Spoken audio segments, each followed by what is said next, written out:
नमस्कार, स्वागत आप सभी का। रात के 8 बज चुके हैं। आप देख रहे हैं खबरों के खिलाड़ी। आपको लग रहा होगा कि आज खबरों के खिलाड़ी क्यों?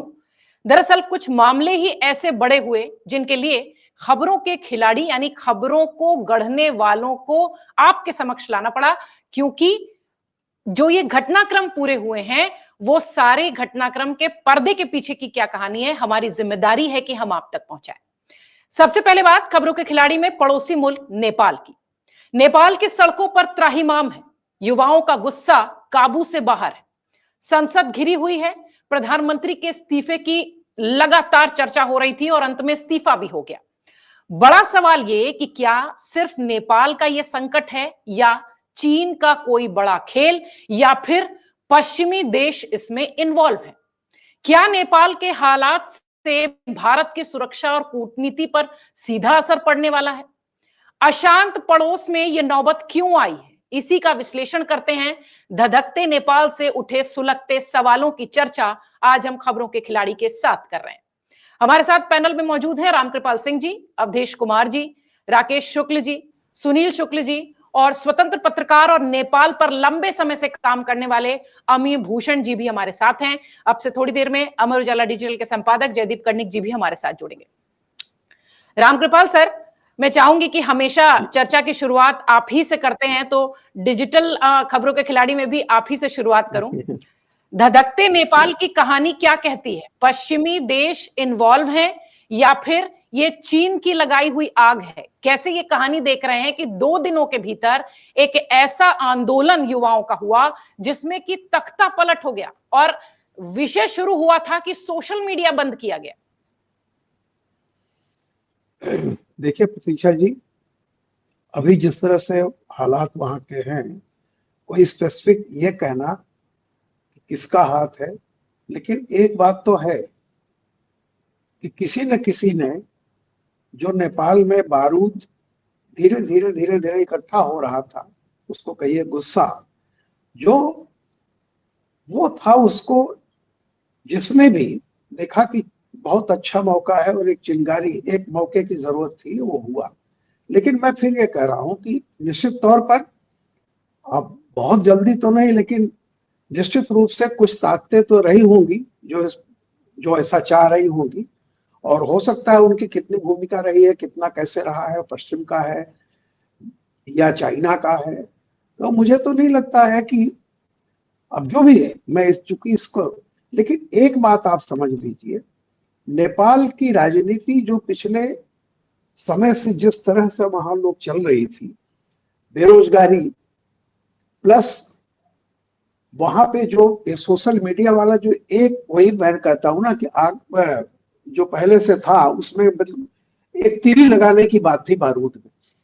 अब कम से कम नेपाल का प्रधानमंत्री को यह नहीं पता है कि आज का जो युवा है, अचानक उसके सरोकार क्या है। आज ये सोशल मीडिया ही उसका एक माध्यम रहा है जहां से वो अपने डिसेंट को भी वो थोड़ा थोड़ा उगलता रहता है। अब आपने वो भी बंद कर दिया, और जो हालात नेपाल के रहे हैं, अब आप देखिए, अभी जो बिल्कुल अभी लेटेस्ट घटना है, ओली साहब गए थे चाइना में, वहां के जो भी है, लेकिन वहां उन्होंने कहा कि साहब ये लिपू लेक आपका और इंडिया का समझौता, ये तो हमारे बिना कैसे हो सकता, मतलब मीन्स कि इसमें तो हम भी पार्टी हैं। तो उनको बहुत आसान भाषा में कहा गया कि ये द्विपक्षीय मामला है, ये हमारा भारत का है, आपका है तो आप सुलझा लीजिए। अब आप सोचिए, तो जब आदमी अपने यहाँ का, वही है कि बस में दुनिया संवारने वाले कभी घर की खबर तो ली होती। ये जो डिसेंट आपको दिख रहा है, ये मान के चलिए कि ये गुस्सा था, ये डिसेंट था, उसको रिवेलियन का रूप खुद ये जो सोशल मीडिया वाला एक बहाना मिल गया उससे हुआ है, या कोई सुनियोजित चीज रही है, इसमें बहुत जल्दबाजी होगी। लेकिन निश्चित तौर पर जिस तरह से छोटे छोटे स्टेट में, छोटे छोटे नेशंस में जो छोटे होते हैं, इनकी जो सिचुएशन है, अफगानिस्तान से शुरू हुआ, फिर देखिए बांग्लादेश हुआ, सॉरी श्रीलंका हुआ, फिर बांग्लादेश हुआ, अब नेपाल है। तो ये जो छोटे छोटे स्टेट्स हैं, यहाँ के जो जो शासक वर्ग है वो कहीं ना कहीं से अभी भी वो लोकतंत्र के आवरण में भी एक राजशाही या मोनार्की को समझता है कि हम तो राजा हो गए हैं। वरना ये जो गुस्सा आप देख रही है, कोई भी तीसरी ताकत आ करके इस कदर से युद्ध को नहीं कर सकती। और कल जो गलती हुई, आप एक तो होली रात तक समझ नहीं पाए कि उनको लगता था कि हमने जो किया है बिल्कुल ठीक किया है, सुप्रीम कोर्ट ने कहा था ठीक किया है। और उसके बाद आप बताइए कि 20 लड़के गोली चलाने का ऑर्डर, मर जाएंगे, तो आप कल्पना कर लीजिए कोई तीसरी शक्ति दूसरी शक्ति नहीं, जिसका बेटा मरा होगा उसके आए बाप भाई बहन भी निकले होंगे आग लगाने के लिए कि नहीं आग लगा दो। अब आप कल्पना कर लीजिए। तो ये तो है कि कहीं ना कहीं इतना डिस्कनेक्ट था वहां की सत्ता में से और आम जनता से। और सोशल नेपाल में जो बेरोजगारी का हाल है, बहुत सारे लोग आज की तारीख में देखिए सोशल मीडिया के बिना, छोटे छोटे व्यापारी भी अपना विज्ञापन दे करके अपनी चीजें वहां करते हैं। यूथ जो आज का युवा है उसके लिए तो मतलब लाइफ एंड डेथ का सवाल है। या तो आप कोई अल्टरनेट भी आप खुद का अपना कोई कीजिए। गूगल व्हाट्सएप ये सब जब बंद करने जा रहे हैं तो आप में तो क्षमता है नहीं, और अचानक आपने बंद कर दिया। तो ये जो मैं कह रहा हूं, जो गुस्सा था वहां का, एक जो नीचे से ज्वालामुखी वो धीरे धीरे आकार ले रहा था, उसको विस्फोट होने का एक मौका मिल गया, वो निकल के आया है। लेकिन ये कहना कि कोई तीसरी ताकत के नाते ये हुआ है, मैं ऐसा मानता हूं कि उसमें आग में घी डालने का काम किया है। लेकिन जो जिस तरह से चलाई गई है, जिस तरह से मंत्रियों को इरेस्पेक्टिव किसी भी पार्टी का हो, नेपाली कांग्रेस का हो या सहयोगी दल का, जिस तरह से उनको मारा जा रहा है, जिस तरह से उनके घर चलाए जा रहे हैं, ये आर्टिफिशियल गुस्सा नहीं है, या किसी को उकसावे पर नहीं हो रहा है, ये स्वतः ही स्फूर्त है। उसमें बाहर की ताकतें हाथ सेक रही हो, ये अलग की बात है। बिल्कुल बिल्कुल, और ये भीतर की ही चूक है या आंतरिक चूक इसे कह सकते हैं। सुनील सर, जैसे हमारे पड़ोसी मुल्क को देखिए, या सिर्फ इसे ही नहीं, अफगानिस्तान, श्रीलंका, सभी जगह, हाल ही में हमने बांग्लादेश देखा, बांग्लादेश जैसी ही पिक्चर कुछ नेपाल में भी नजर आ रही है। ये जो हमारी एक कहानी थी कि नेबरहुड फर्स्ट पॉलिसी वाली, जो कि भारत की विदेश नीति का हमेशा से हिस्सा रही है, क्या ऐसा लग रहा है कि पिछले 10-12 सालों में ये थोड़ा कमजोर हुई, साथ कमजोर हुआ, शायद इस लिहाज से नेपाल चीन की गोद में जा बैठा, ये कह सकते हैं? धन्यवाद प्रतीक्षा जी। ये तो सही है कि नेपाल के साथ हमारी जो निकटता रही है उसकी डेंसिटी में कमी आई है। वहां जो घटनाक्रम हुआ है नेपाल में, जो रामकृपाल जी ने कहा, मैं उनकी बात से सहमत हूं कि वहां के राजनीतिक दलों की एक घोर लापरवाही है। आप सत्ता में सब बने हुए हैं, वहां आज विपक्ष नहीं है, कोई विपक्ष नहीं है, वहां सब बारी बारी से सत्ता में आ रहे हैं और सत्ता का सुख ले रहे हैं, और सत्ता का जो दुरुपयोग किया जा सकता है वो भी कर रहे हैं। आखिर यह आपको जो सोशल मीडिया बैन करना था नेपाल की सरकार को, तो यह नेपाल के लिए तो कोई नया आदेश था नहीं। नेपाल के सर्वोच्च न्यायालय ने 2 साल पहले आदेश दिया था कि आप इसका नियमन कीजिए। तब तक तो आप चुप रहे, आपने कोई कार्रवाई नहीं की। आपकी सरकार की नाराजगी कब बढ़ी? जब सरकार के मंत्रियों के भ्रष्टाचार के मामले सोशल मीडिया पे वायरल होने लगे और बड़े पैमाने पर वायरल होने लगे, तब आपकी चिंता बढ़ गई कि इसको बैन करो। अगर सोशल मीडिया इतना ही खराब था तो सर्वोच्च न्यायालय का आदेश 2 साल पहले से था, तब आप कार्रवाई करते। किसी ने नहीं कार्रवाई की। युवाओं के मन, एक तो वहां पे रोजगार का संकट है, और आर्थिक विषमता चरम पर है। सोशल मीडिया हमारे देश में ही नहीं, दक्षिण एशिया के तमाम देशों में, आप नेपाल जाके देखिए कि सोशल मीडिया पे आधारित कितने व्यापार भाई युवा कर रहे हैं। वहां के जो वहां आने वाले जो पर्यटकों से जो संपर्क है वहां के लोगों का, उसमें सोशल मीडिया की बहुत बड़ी भूमिका है। आप टेलीफोन कॉल कोई नहीं कर सकता, व्हाट्सएप कॉल हम और आप करते हैं, वो उनके लिए भी है, और आपने अचानक उसको बंद कर दिया। आज की स्थिति है कि जो दूरस्थ शिक्षा में भी बच्चे पढ़ रहे हैं, उनके लिए भी सोशल मीडिया आवश्यक है। निश्चित रूप से सोशल मीडिया का दुरुपयोग है और दुनिया के हर देश में है, कोई बंद तो नहीं कर दे रहा। आप लोगों के, युवाओं के सपनों के साथ अगर आप उसकी अनदेखी करेंगे तो ये दिन देखना पड़ेगा आपको। इंडोनेशिया में देखना पड़ा, श्रीलंका में देखना पड़ा, बांग्लादेश में देखना पड़ा, आज नेपाल में देखना पड़ रहा है। आप कैसे अनदेखी कर सकते हैं? रोजगार के बारे में आपको चिंता नहीं है, और जो बच्चों जो युवाओं के मन में आक्रोश है उसको आवाज देने वाला कोई राजनीतिक दल नहीं है। आप सोचिए कि इस तरह के आप 1996 में जब वामपंथी दलों ने आंदोलन किया था राजशाही को समाप्त करने के लिए, तो क्या इससे कम हिंसा हुई थी? लेकिन लोगों के मन में एक तरह की भावना थी कि हम राजशाही से मुक्त हो जाएंगे, लोकतंत्र स्थापित होगा, हमारे जो सपने हैं वो पूरे होंगे। हो क्या रहा है? आज तो कोई भी राजनीतिक दल ऐसा नहीं है जो विपक्ष की भूमिका अदा कर सके। तो आनी चाहिए ना। किसी कोई इन युवाओं के साथ खड़ा होने की स्थिति में नहीं रहा, और कोई ने उनको राजनीतिक एक उनको मंच मिल पाया। भड़क के हिस्सा और आंदोलन कोई ऐकिक नियम से नहीं चलता, कोई परेड नहीं है एनसीसी कैडेट्स की कि केवल बाएं चलो दाहिने चलो विश्राम सावधान। आंदोलन आंदोलन है। आंदोलन का यह निश्चित रूप से बहुत ही खराब स्वरूप है। हिंसा, कोई भी आंदोलन अगर हिंसात्मक हो जाए तो लंबे समय तक नहीं चल सकता। यही नहीं, हिंसात्मक आंदोलन अपने अभिष्ट को भी नहीं प्राप्त कर सकता। लेकिन यह हिंसात्मक हुआ क्यों, या स्थितियां बनी क्यों, इस कारण की तलाश करना बहुत महत्वपूर्ण है। यह कह देना कि इसको चीन ने पराजित कर दिया, इसमें अरे चीन के लोग अगर वामपंथी ताकतें इसमें लगी रहती तो वामपंथी नेता के पत्नी को जला दिया जाता, वो स्थिति तो नहीं बनती ना।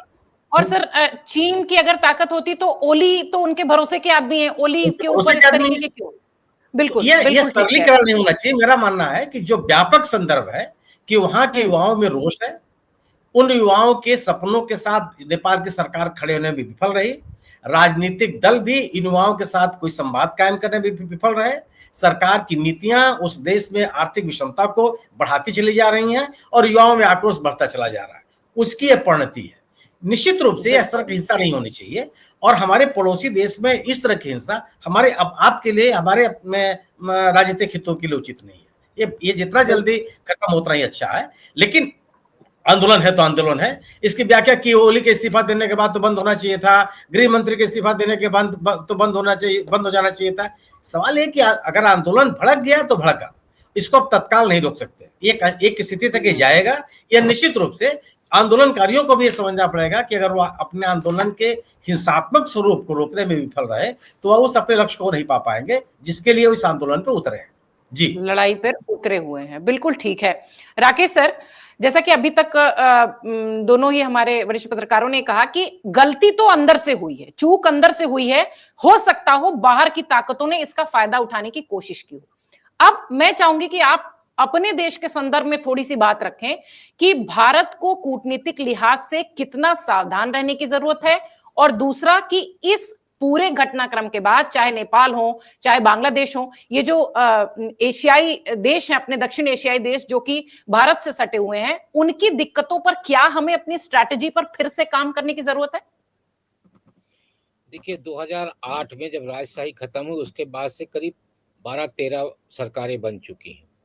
भारत की तो नजर ही नहीं टिक पा रही अमेरिका पे, नेपाल पे। भारत कभी इधर देखता है कभी उधर देखता है, साल भर में तो सरकारें बदल रही वहां पे। और जैसा सुनील जी ने कहा बिल्कुल सही है कि वहां विपक्ष तो बचा ही नहीं है, सब किसी न किसी रूप में सत्ताधारी हो चुके। अब जो बार बार ये बात आती है कि अंदर से ही सब कुछ उठा है, मेरा मानना है कि अंदर से तब उठता है जब कोई बाहर वाला हाथ लगाता है। कोई भी, बांग्लादेश में इसका एक प्रमाण मिल चुका है, श्रीलंका में भी इसका प्रमाण मिल चुका है। हम लोग भी, सुनील जी भी किए हैं, हम लोग भी, सब लोग छात्र राजनीति कर चुके हैं, अवधेश जी भी छात्र राजनीति कर चुके हैं। हम लोगों को जब तक कोई अगुवा नहीं मिलता तब तक हम आंदोलन नहीं करते। हमें एक आगे चलने वाला व्यक्ति चाहिए, ये भारत का मिजाज है। महात्मा गांधी आगे आए तब पूरा देश की जनता उनके पीछे खड़ी हुई। तो यहाँ भी कोई ना कोई एक ऐसी शक्ति है। दो थ्योरी चल रही है। एक थ्योरी ये चल रही है कि जिस तरीके से चीन का आधिपत्य वहां पे हो रहा था और इंटरनेशनल एयरपोर्ट खोले गए और तमाम वहां पे कम्युनिस्ट सरकारों का स्थायित्व बढ़ता जा रहा था, उसके चलते अमेरिका की चिंता थी।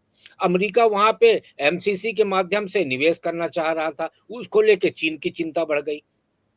तो सबसे बड़ा सवाल ये है कि क्या नेपाल अमेरिका और चाइना के बीच में सैंडविच बन गया? क्या ये इन लोगों के हित के चलते नेपाल का अहित हुआ क्या? अब उसमें जो बार बार ये प्रश्न आता है कि भारत क्या करे, भारत ऐसी स्थितियों में तटस्थ रहने के अलावा कुछ करने की हालत में नहीं है। भारत को तो यदि कुछ नीति बनानी थी और कुछ करना था, हस्तक्षेप भी करना था, तो उस समय करना चाहिए जब नेपाल में राजशाही की पुनर्स्थापना की मांग उठी थी।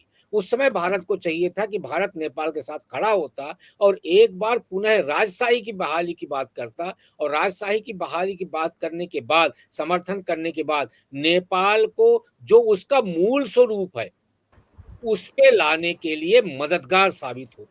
आज के परिप्रेक्ष्य में भारत सिर्फ इतना ही कर सकता है कि अपने सीमा पे खड़े होकर ताक सकता है। इसके अलावा भारत कुछ भी करने की स्थिति में नहीं है। क्यों? क्योंकि पहले जा चुके हैं चाइना। चाइना में जाने के बाद जैसा रामकृपाल जी ने कहा कि लिपू लेक का मुद्दा उठाया। आपकी जानकारी में होगा प्रतीक्षा जी कि लिपू लेक अपने भारत के बॉर्डर में है, और अभी कुछ समय से नितिन गडकरी जी ने कहा कि हम जो घूम के जाते हैं कैलाश मानसरोवर, सड़क से भारत से जाएंगे। उसके लिए उत्तराखंड में पिथौरागढ़ से सड़क बनी लिपू लेक तक, और उसके बाद चाइना के साथ ये बातचीत करनी थी, विदेश मंत्रालय कर रहा था कि चाइना अपने इलाके पे गाड़ियों से जाने की अनुमति दे देगा तो लिपू लेक जो उत्तराखंड का बहुत पिछड़ा हुआ क्षेत्र है वो डेवलप हो जाता और वहां से वाहन का आवागमन होता और लोग जो है एक दिन में कैलाश मानसरोवर की यात्रा करके भारत आ जाते, यानी उत्तराखंड आ जाते। तो ये सारी योजनाएं चल रही थी। इस सारी योजनाओं में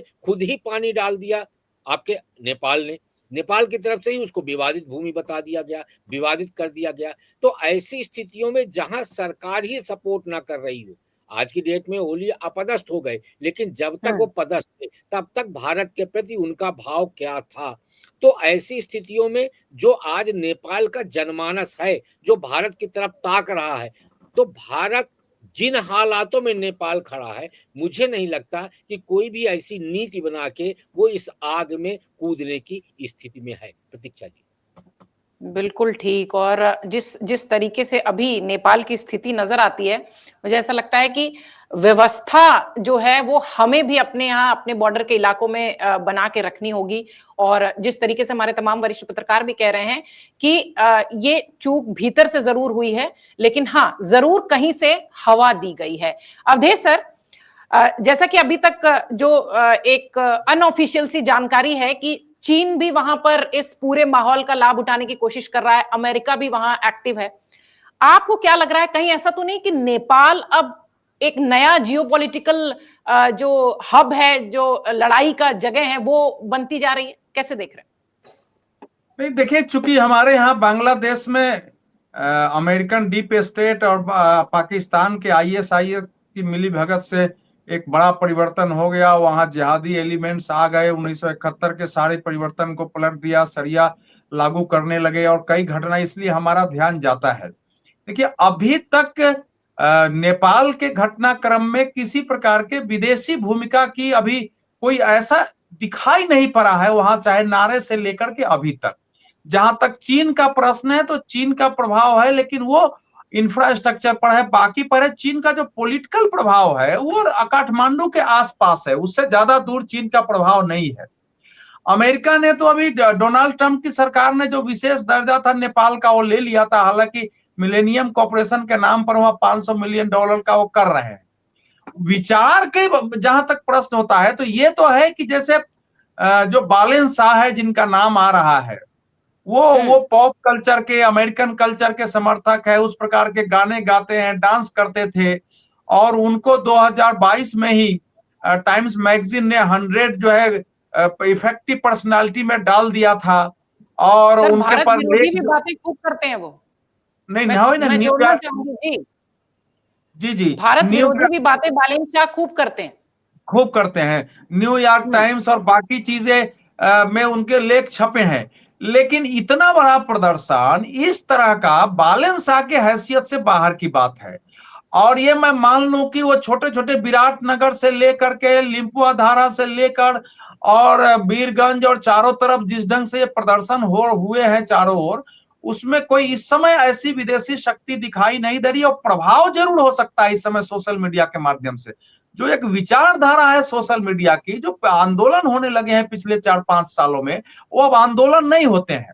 नेपाल में जो माओवादियों के साथ 2006 का समझौता था, किसी जनमत के दबाव में नहीं था, हिंसक आंदोलन ने ऐसी परिस्थिति पैदा कर दी थी और भारत के हस्तक्षेप से वो एक समझौता हुआ था। समझौते के तहत माओवादियों ने हथियार डाला। 2008 से चुनाव हुए थे, वहां एक संविधान के तहत सरकार बनी। 2015 में फिर नया संविधान बना। फिर पूरा भौगोलिक स्थिति जो नेपाल की थी, आंतरिक भौगोलिक स्थिति, वो बदली गई। 7 राज्य बनाए गए, 77 जिले बनाए गए। पहले स्टेट वहां नहीं होते थे, हालांकि मधेश एक राज्य है, वो बनाए गए। लेकिन ओवरऑल इन बीच में 17 सालों में जो 15 सरकारें बनी है, उनके कारण राजनीतिक अस्थिरता का शिकार रहा है। नेताओं को लेके अविश्वास पैदा हुआ है। लगा जो परिवर्तन हुआ है वो परिवर्तन जनता की अपेक्षाओं पर खरा उतरा नहीं है। और नेपाल एक कैरेक्टर के रूप में अध्यात्म और धर्म की भूमि है। और आपको जैसे हिंदू धर्म की सारी शाखाओं के वहां मिल जाएंगे, आपको बौद्ध धर्म की महायान हीनयान दोनों मिल जाएंगे। तो उसके विपरीत अगर आप पूरी तरह केपी शर्मा ओली जी ने एक भारत विरोधी नेपाली राष्ट्रवाद जो चीन की ओर झुका हुआ है वो उन्होंने किया। उनके नेता वहां ट्रेनिंग लेने गए। लेकिन कांग्रेस पार्टी का भी शासन ऐसा ही रहा। 3 बार देउवा साहब प्राइम मिनिस्टर बने, वो भी वैसा ही रहा। तो एक डिसइंचांटमेंट हुआ है कि जो पॉलिटिकल चेंज हुआ है उससे एक असंतोष है। उसके साथ साथ जो करप्शन है देश में, वो सोशल मीडिया के माध्यम से ये जो गैंग है उसने करप्शन तो हुआ है, बहुत बढ़ा चढ़ा के ऐसे पेश किया है। और एक आक्रामकता, उग्रता आजकल जैसे पेश की जाती है भारत में, जैसे किसान आंदोलन हुआ तो आप टूल किट जो है काठमांडू और कहां कहां से बनने लगा और रामलीला मैदान पर चले, रामलीला लाल किले पर चढ़ गए हैं। जो आंदोलन होने लगे हैं पिछले 7-8 सालों में, अब हिंसक आंदोलन होते हैं, उग्रता की सीमा तक जाते हैं। सोशल मीडिया की उसमें बड़ी भूमिका हो गई है और उसका कोई अगर लीडर नहीं है तो फिर ऐसे ही होता है। फ्रांस की क्रांति में जब क्रांति हो गई, लोग ऐसे ही निकल गए तो राजा को ले आया, फांसी पर चढ़ा दो, उनकी रानी को पकड़ लिया, लोगों को मारने लगे, जेल तोड़ गए। अब आज जो वो राष्ट्रीय स्वतंत्र पार्टी के जो नेता है उनको जेल से निकाल लिया गया। 1500 कैदी नक्खू जेल से वहां निकल गए हैं। वो जेल से लोगों को निकाल लिया है, शस्त्रागार लूट लिए, लोगों के हाथ में शस्त्र आ गए हैं। तो कोई भी ये जो परिस्थिति पैदा हुई है, इस समय नेपाल एक एनार्किक स्थिति में है, एक अस्थिरता के दौर में है और ये भी अनिश्चितता के दौर में। और पिछले करीब 3 सालों से आप देखेंगे तो राजशाही को स्थापित करने के लिए, हिंदू राष्ट्र के लिए जगह जगह जो प्रदर्शन हुआ, 20-20 हजार लोग उसमें आ रहे थे। और अभी राजा पर केपी शर्मा ओली की सरकार ने 2 महीने पहले जुर्माना ठोका था 7,93,000 रुपए का। और उनके जो सुरक्षा थे उनमें कमी कर दी थी, दूसरे सुरक्षा दे दिए थे। तो बिल्कुल अभी एक वोलाटाइल सिचुएशन है। इसमें कई नाम हमारे सामने आ रहे हैं, किसके हाथ में जाएगा, लेकिन जिसके भी हाथ में जाएगा नेपाल में स्थिरता नहीं रहेगी। भारत के लिए जो चिंता का विषय है कि भारत के लिए चिंता का इसलिए विषय है कि नेपाल और भारत के संबंध जो है वो एक दूसरे प्रकार का है। जो लोग बंगाल के उस साइड से, बिहार के जहां से मैं आता हूं, या यूपी के उस साइड से, उनको मालूम है हमारे गांव की बच्ची की वहां शादी है, वहां की यहाँ शादी होती है, लोगों का एक दूसरे से संबंध है। और नेपाल में जब घटनाक्रम होता है तो सोशल मीडिया के बावजूद एक बड़ा वर्ग भारत की ओर देखता है कि भारत अब क्या करता है। भारत, लेकिन इस समय का सिचुएशन ऐसा है कि इसमें कोई भी देश अगर थोड़ा भी हस्तक्षेप करता सक्रिय दिखेगा तो उसके विरुद्ध वहां वातावरण बन जाता है। क्योंकि भारत के बारे में वहां की एक धारणा रही है कि हम लोग नेपाल के, मैं आंदोलन में रहा हूं, मधेश आंदोलन में लंबे समय रहा हूं, नेताओं से मेरे व्यक्तिगत संबंध रहे हैं, मैं नेपाल में गया हूं, मेरे कार्यक्रम को प्रतिबंधित भी किया गया है। लेकिन मैंने ये देखा है कि जब वो भारत में होते हैं तो उनकी भाषा होती है, काठमांडू उतरने के बाद उनकी भाषा बदल जाती है। तो भारत को लेकर एक बड़ा देश है, लंबे समय से ईर्ष्या का भाव वहां रहा है। तो भारत के लिए समस्या ये हो गई कि बांग्लादेश उधर हो गया, श्रीलंका का तो अब खैर सुलझ गया मामला, भारत के साथ अच्छे संबंध हो गए। अब ये नेपाल हो गया, वहां कोई भी ऐसा रिजीम आए जो भारत विरोधी हो तो हमारे लिए बहुत बड़ा संकट, बहुत बड़ी समस्या। 1751 किलोमीटर की हमारी सीमा है वहां, तो ये बहुत हमारे लिए भी ये समस्या है, केवल नेपाल के लिए, दुनिया के लिए भी है।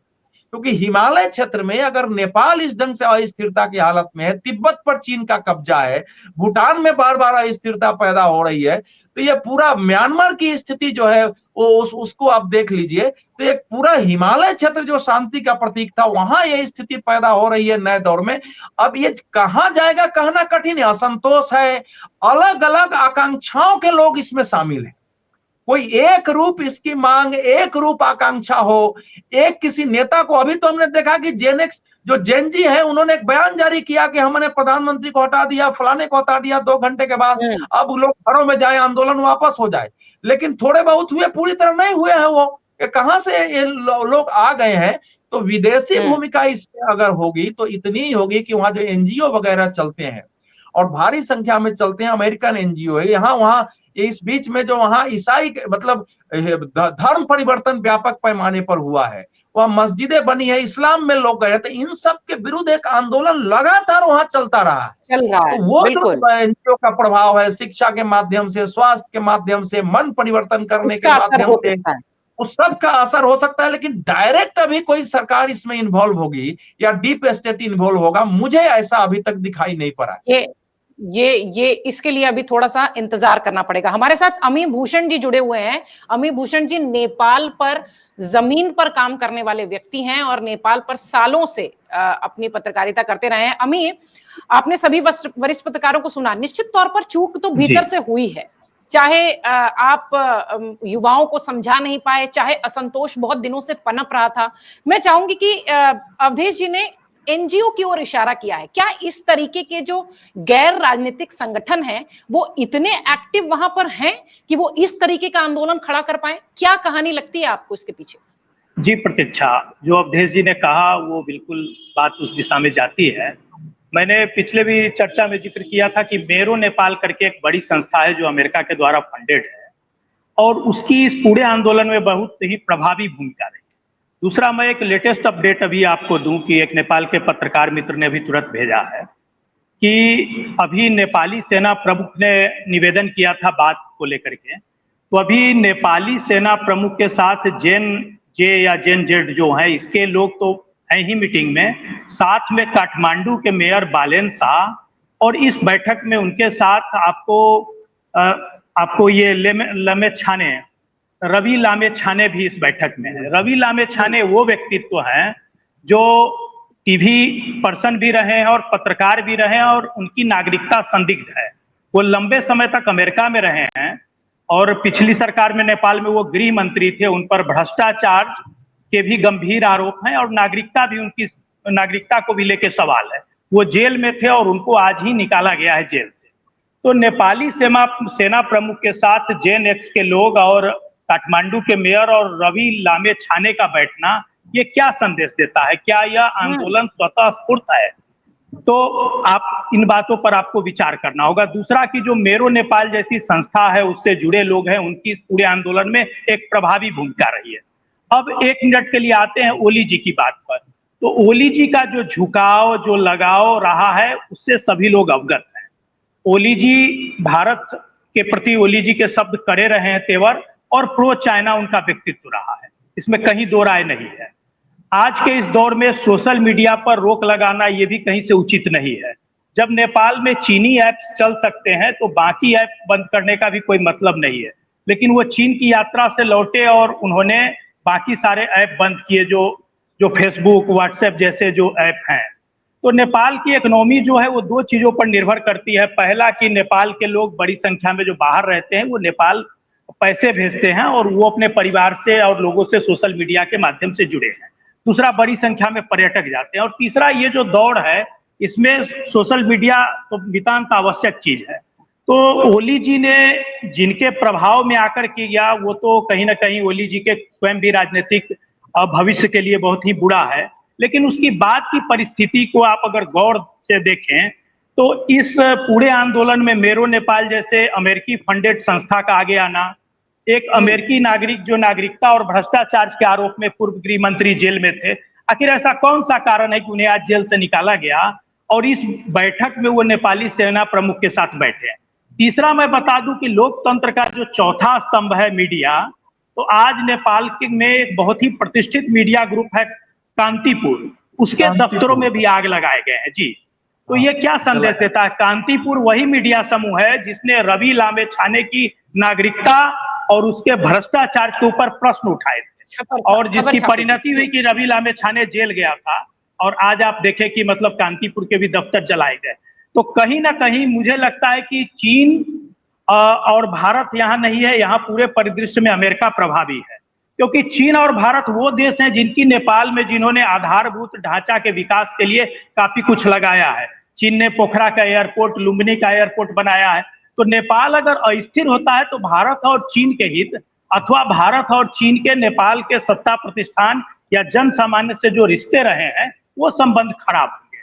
तो कहीं ना कहीं यह स्पष्ट तौर पर है कि अमेरिका जैसे बांग्लादेश में जिस पैटर्न का इस्तेमाल किया गया अमेरिका के द्वारा, वही पैटर्न यहाँ भी देखने में आ रहा है, ऐसी मेरी समझ है। बांग्लादेश की पूरी कहानी जैसी हमने पिछले दिनों देखी थी वैसे ही नेपाल में दिखाई दे रही है। जो जरा जोड़ूंगा अमीर भूषण जी के बात, देखिए रवि लामी छाने जो है वो राष्ट्रीय प्रजातंत्र पार्टी के वो नेता हैं, वहां उन पर आरोप लगा है और उनके सांसदों ने पहले त्याग पत्र दिया इस घटनाक्रम में। जो उनके सांसद है पहले त्याग पत्र दिया है, तो इसका लाभ उठाने की उन्होंने कोशिश की है और बालेन शाह के प्रतिद्वंदी के रूप में उनको वो इस समय उभरे हैं। और कांतिपुर को तो मतलब ऐसा आग लगाया है, लेकिन इस समय की परिस्थिति कोई नहीं चाहेगा कि इस ढंग से नेताओं को पीटा जाए। शेर बहादुर देवा इतनी उम्र हो गई, उनकी पत्नी को उनको मारा है, मतलब जला दिया गया। जालानाथ खानाल की पत्नी को जला दिया गया है, लोगों को खदेड़ खदेड़ के मारा जा रहा है। ये कहां से ये सब एलिमेंट आ गए? नेपाल में एक आक्रामकता रही है, हम लोगों ने वहां देखा है कि लोगों में एक आंदोलन का, विद्रोह का भाव स्वाभाविक होता है, आपस में भी विद्रोह कर लेते हैं, छोटे छोटे संगठन बनाते रहते हैं, रेगुलर कुछ ना कुछ वहां होता रहता है। लेकिन ये बहुत भयावह परिस्थिति है, रेन ऑफ टेरर जैसा हो गया, एक आतंक के राज जैसा है। और जो अभी वहां ना वहां के मुख्य सचिव ने, वहां के सेना प्रमुख ने, राष्ट्रीय नेपाल प्रहरी के प्रमुख ने, सभी ने मिलकर एक बयान जारी किया था, जो अभी अमीर जी बता रहे थे, तो सातों ने मिलकर एक बयान जारी किया। बयान मेरे पास है, प्रेस विज्ञप्ति भी मेरे पास आई है। सातों ने मिलकर शांति के लिए बयान जारी किया था। लेकिन ये जो ट्रेंड बन रहा है कि ऐसा हो तो जैसे सेना ने संभाल लिया है, मतलब पाकिस्तान वहां बांग्लादेश में, अगर ये ट्रेंड बनता जा रहा है, और सेना में भी इस समय पहले भारत ही ट्रेनिंग देती थी, अब उस सेना का में थोड़ा बहुत प्रभाव चीन का तो वहां हुआ है, इनकी पार्टी के लोग भी ट्रेनिंग कराने गए थे। तो अभी इस समय की परिस्थिति में इस बात से मैं पूरी तरह सहमत हूं कि इस अस्थिरता से नेपाल यदि चीन को सीधे आर्थिक क्षति है। भारत के साथ तो बहुत समस्या केवल आर्थिक ही नहीं है, हमारे लिए तो एक चुनौती जैसी खड़ी हो गई है। अमेरिका को भी इससे कोई बहुत लाभ होना है, क्योंकि वो $500 मिलियन वो लगा रहे हैं, क्योंकि स्पेशल स्टेटस का दर्जा खर्च कर दिया है। लेकिन ये जो यहाँ जो नाटक करने वाले ये बालेन शाह हैं, बाकी हैं, ये इसको किस रूप में मोड़ते हैं देखना होगा। क्योंकि मैं नहीं मानता हूं कि पूरे नेपाल के आंदोलनकारियों ने बालेन शाह को या किसी को अपना लीडर मान के खड़ा किया है। इनकी एक भूमिका इसलिए खड़े हो गए क्योंकि काठमांडू के आप मेयर हैं, यहाँ से बयान जारी कर सकते हैं, आपकी एक लोकप्रियता है गाने नाचने के कारण, और सोशल मीडिया पर आपके एक एक पोस्ट लाखों में जा रहे हैं, तो वो एक लोकप्रियता हो सकती है। तो अभी देखना होगा, अगर ये भी आएंगे तो जो परिस्थिति है, अगर 1 महीने 2 महीने में कुछ नहीं हुआ है तो इनको भी जाना पड़ सकता है। किसका हाथ है ये कह पाना थोड़ा मुश्किल है, थोड़ी जल्दबाजी होगी अभी, लेकिन सच्चाई यही है कि नेपाल में राजनीतिक तूफान है, सड़कों पर उबाल है। जी सर। प्रतीक्षा जी, रवि छाने की जो पार्टी है, राष्ट्रीय स्वतंत्र पार्टी, यह इस सरकार के खिलाफ समय समय पर आंदोलन करती रही है। आज की स्थिति इनकी गिरफ्तारी के बाद से, और ये जो शुरुआती दौर में नेपाल के काठमांडू के मेयर को एक अधिकृत नेता के रूप में स्थापित करने की कोशिश की गई, जो आंदोलनकारी है। उसके बाद जो दूसरा समूह है वो रवि छाने को लेकर के सामने आया है। अगर आप इस पूरे के पूरे आंदोलन में विदेशी ताकतों का हाथ ढूंढने की कोशिश करेंगे तो आप युवाओं के आंदोलन का बड़ा सरलीकरण करा पाएंगे। सवाल यह है कि आखिर ये ऐसा तो है नहीं ना कि इन युवाओं में सुगवाहट नहीं थी या वो अपनी बात नहीं कर रहे थे, सुनने वाला कौन था?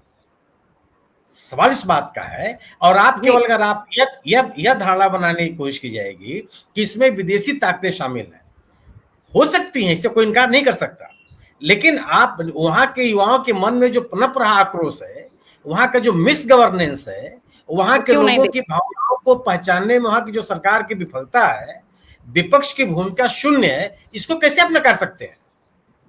बिल्कुल बिल्कुल। सवाल इस बात का है कि सरकार के खिलाफ कोई आक्रोश ही नहीं है और कोई विदेशी ताकत उसको भर देगा, कोई कितना बड़ा भी एनजीओ। बिल्कुल ठीक है। नहीं, रामकृपाल सर कुछ ऐड करना चाह रहे थे जी। नहीं, सरकार के खिलाफ आक्रोश तो है ही है, सरकार से असंतोष तो व्यापक है, तभी सरकारें भी बदलती रही है। विदेशी आइडियोलॉजी है जो एनजीओ के माध्यम से थोड़ा सोशल हमको मीडिया के बताइए। माध्यम से फैलाया जाता है। लोकतंत्र समर्थक है और जी रामकृपाल प्रतीक्षा जी, मुझे निकलना है। मैं केवल एक बात ये कह रहा था कि हम लोग बहुत सारे आजकल जो तात्कालिक घटनाक्रम है उनसे लेकर के एनालिसिस कर रहे हैं। मेरा एक विनम्र जो आग्रह है, कोई भी तकनीकी जो समाज में आती है, चाहे वो भारत में हो, भारत में भी लोग आजकल, हमारा आपका बेटा जो 20 साल का होगा वो बिना सोशल मीडिया के रह नहीं सकता। कहीं भी अगर आप किसी माध्यम को जो उसकी वे ऑफ लाइफ बन गया है, अगर उसको आप बैन कर रहे हैं तो कोई विकल्प सुझाइए। वो बहुत ज्यादा अतीत के चक्कर में नहीं जाता, बहुत ज्यादा नहीं। दूसरी बात, एक बात हमें समझ लेनी चाहिए कि भारत नेपाल का रिश्ता जो है वो सिर्फ आर्थिक या राजनीतिक रिश्ता नहीं है। हमारा एक सांस्कृतिक और सामाजिक जो एक जुड़ाव रहा है, जिसको रोटी बेटी ये सब कहते हैं। आप याद कीजिए, प्रचंड जब आए थे तभी उन्होंने वो जो है ना, कार्ल मार्क्स ने कहा था कि धर्म तो अफीम होता है, इसको उन्होंने इसको एक कहीं कोई देवस्थान था जिसके कोई पुजारी उजारी को कुछ उन्होंने कहा कोई भी हो सकता है क्या, मैं ज्यादा डिटेल नहीं जानता। हो क्या रहा है कि राजशाही खत्म होने के बाद एक बड़ी कोशिश की गई कि कल्चरल आइडेंटिटी जो एक रही है, जो जड़ों से जुड़े हुए लोग हैं, आप कितना भी भारत का विरोध कर ले, दो पड़ोसियों में होता है, लेकिन एक जो सनातन वाला जो मामला है, जो भारत से लेकर के नेपाल की, वहां की एक कल्चरल आइडेंटिटी है, हिंदू जिसको आप कुछ भी कह लीजिए।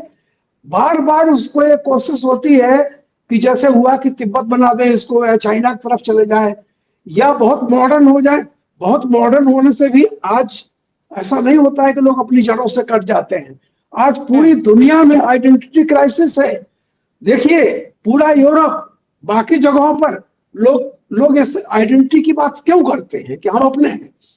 तो ये जो नेपाल में रहा, एक तो नेपाल के बिल्कुल सही कह रहे थे शुक्ला जी कि देखिए नेपाल, आप जिस पीढ़ी के हैं वो दौर चला गया जब आप कहेंगे कि हम तो लैंडलाइन वाले नेता हैं, हम मोबाइल के बारे में जानते नहीं।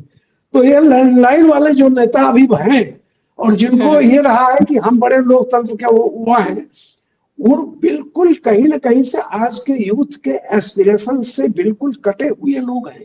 कोई दूसरी ताकत आ करके इस तरह से, अभी जो लोग कह रहे थे कि फलाना मंत्री को मारा गया, शायद अवधेश भाई कह रहे थे, कल्पना कीजिए कल एक दिन में 20 छात्रों को मारा गया है।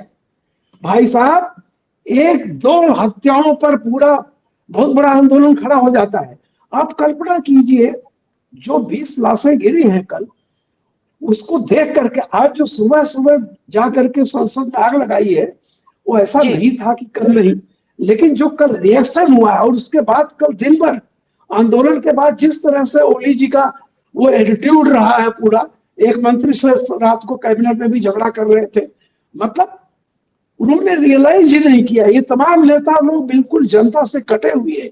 और आज का जो यूथ है वो बायां हाथ है, वो दाहिना हाथ नहीं, वो किसी को सलाम नहीं करता, वो चाहे भारत का यूथ हो, चाहे नेपाल का यूथ हो, चाहे चाइना का हो।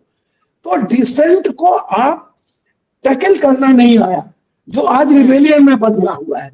ये प्रतिशोध या जिससे प्रतिकार उनके मन में, गुस्सा बच्चों के मन में था बहुत पहले से, उसको एक हवा दे दी आपने सोशल मीडिया को बंद करके। अब ठीक है, उसमें अमेरिका हाथ धुल रहा है, चीन धुल रहा है, वो अलग की बात है। असंतोष बढ़ते बढ़ते इस कदर पहुंचा है युवाओं का कि वो सड़कों पर हैं और सड़कों पर उबाल है। जयदीप कर्णिक जी भी हमारे साथ जुड़ चुके हैं, अमर उजाला डिजिटल के संपादक। सर, चर्चा बहुत विस्तार से हो रही थी कि चीन और अमेरिका, माफ कीजिएगा, चीन और अमेरिका दोनों का इन्वॉल्वमेंट हो सकता है। क्या ये समझे कि नेपाल बैटल ग्राउंड हो गया इन दोनों का और यूथ वो जो है वो सिर्फ हथियार बन गए?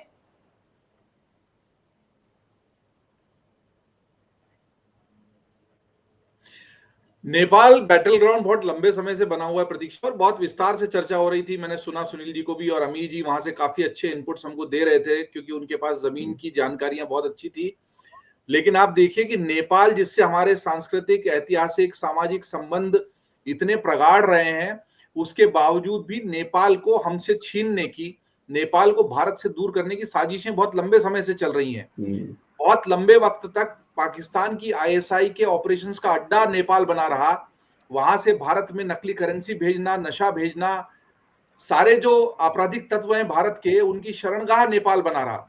और ऐसा जिन लोगों ने होने दिया, वो आज की सारी जो दृश्य हम देख रहे हैं उसके लिए जिम्मेदार हैं। इन सब दृश्यों को देखते वक्त मेरी ज्यादा बड़ी चिंता यह है कि हमारे आसपास के सारे ही मुल्कों में लगातार अस्थिरता है। श्रीलंका में इतना बड़ा हमने आर्थिक संकट देखा और वहां इतना ज्यादा अस्थिरता देखी। वहां पर भी हमने जो चीन का पूरा इन्वॉल्वमेंट रहा उसको देखा और समझा। बांग्लादेश में हमने कुछ समय पहले इसी तरह के दृश्य देखे। इन दृश्यों को अगर जोड़ें तो सामने जो युवा हैं, ये केवल कठपुतली बन चुके हैं। इनका आक्रोश सही है क्योंकि इनकी आवाज को लंबे समय तक दबाया गया और जो लोग नेतृत्व कर रहे हैं उन्होंने केवल अपने स्वार्थ को देखा और जिनकी गोद में बैठकर वो लोग राजनीति करते हैं उनको देखा। नेपाल अब सिर्फ और सिर्फ कठपुतली बन गया है और दुनिया में ऐसे बहुत सारे देश खड़े हो चुके हैं जिनका अपना अस्तित्व नहीं है। वो अपनी संप्रभुता से समझौता कर चुके हैं, विश्व की ताकतों के हाथ में खेल रहे हैं और जो अपने स्वाभिमान के साथ खड़ा होने की कोशिश करता है उसको ये लोग खड़ा नहीं होने देते। नेपाल इसका सबसे बड़ा उदाहरण है। पाकिस्तान के बाद चीन ने वहां पर तगड़ी घुसपैठ करने की कोशिश की, उसके जवाब में अमेरिका ने वहां पर अपनी हर गतिविधियां चालू की और आज जो कुछ भी हो रहा है इनकी आपसी लड़ाई का शिकार ये नेपाल बन चुका है। और ये जो युवा हैं, इनका आक्रोश कितना भी सही हो, जायज हो, खून इनका बह रहा है, गोलियां इनको लग रही है, लेकिन इनके खून के पर सवार होकर जो सत्ता में आएगा वो इनकी मांगों का कितना ध्यान रखेगा देखना पड़ेगा। बांग्लादेश में इस तरह की जो सारी हिंसा हुई उसको क्रांति के रूप में देखा गया, लेकिन वो क्रांति नहीं थी। उन युवाओं का दुरुपयोग किया गया, उपयोग नहीं दुरुपयोग किया गया और आज मोहम्मद यूनुस वहां बैठे हुए हैं, सीआईए की कठपुतली, अमेरिका की कठपुतली। तो हमको ये समझना पड़ेगा कि इससे भारत के हिस्सों का नुकसान है, चाहे चीन की कठपुतली बने चाहे अमेरिका की। सबसे बड़ी दिक्कत यह है कि इन युवाओं के आक्रोश का दुरुपयोग किया जा रहा है। इन युवाओं के भीतर से कोई ऐसा नेतृत्व नहीं उपजा है जो आगे जाकर नेपाल को बदल दे। इस क्रांति का, इस पूरे विरोध का खामियाजा भी, क्योंकि गोली भी इनको लगी है, सामने भी इनकी छातियां तनी है, ये वाटर कैनन्स जो चल रही हैं ये इनके ऊपर चल रही हैं। लेकिन इन सबको सीढ़ी बनाकर जो सत्ता पर आएंगे, क्या वो नेपाल को एक बेहतर भविष्य दे पाएंगे? राजतंत्र से लोकतंत्र की ओर बढ़ा नेपाल कभी भी लोकतांत्रिक रूप से स्थापित ही नहीं हो सका। एक राष्ट्र की दुश्मनी, लोकतंत्र वहां बहाल ही नहीं हो सका है। वहां पर जो प्रधानमंत्री आता है वो किसी न किसी देश की कठपुतली बन जाता है। और भारत जो स्थिर रहकर नेपाल की संप्रभुता का सम्मान करके उसको आगे बढ़ाना चाहता है, जहां पर हमारी धर्म और संस्कृति की जो आपस में जुड़ाव है वो इतने मजबूत हैं, उसको अनदेखा करने के लिए कई मुल्कों ने वहां साजिशें रची है। और साजिश का ये जो पूरी बिसात नेपाल बना है, उसी की परिणति इस सारे विद्रोह के रूप में हमें देखने को मिल रही है। प्रतीक्षा, बिल्कुल, चाहे हाथ किसी का भी हो, चीन एक्टिव हो या अमेरिका, लेकिन ये सच्चाई है कि नेपाल जल रहा है। नेपाल में राजनीतिक तूफान है, सड़कों पर उबाल है, सत्ता से लोग नाराज हैं, सरकार से लोग नाराज हैं।